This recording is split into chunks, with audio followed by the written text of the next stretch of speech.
Hello, I'm Blair Monie. I serve at Austin Presbyterian Theological Seminary as the Zabindan Professor of Pastoral Ministry and Leadership. I'd like to introduce you to two biblical texts very briefly, and then ask you a question.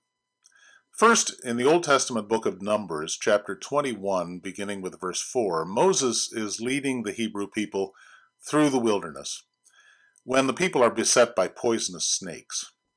The people go to Moses for relief, and Moses goes to God. And God orders Moses to make a bronze serpent. And then the upshot of this is that anyone who looks at the bronze serpent set high on a pole is healed from their snake bites. It's an example of homeopathic medicine, which means literally like heals like. Then go to the book of 2 Kings, 500 years later. It's a list of many reforms under the good King Hezekiah, and it includes things like getting rid of the Canaanite worship sites and the like. And then tucked in the list is this little gem.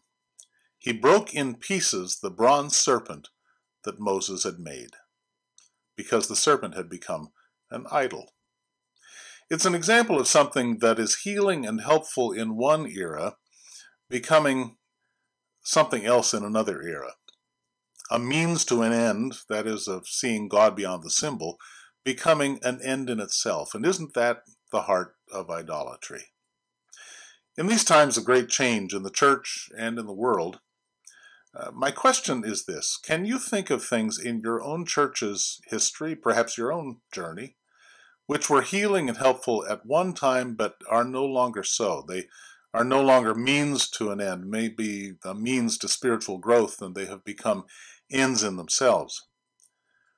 Such things are very difficult to change. They become sacred ground for many people.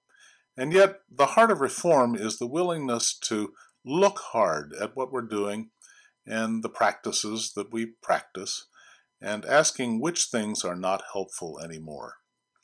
Otherwise, remember the 7 last words of the church: we've never done it that way before. The answers to the question may be challenging, and they may be enlightening.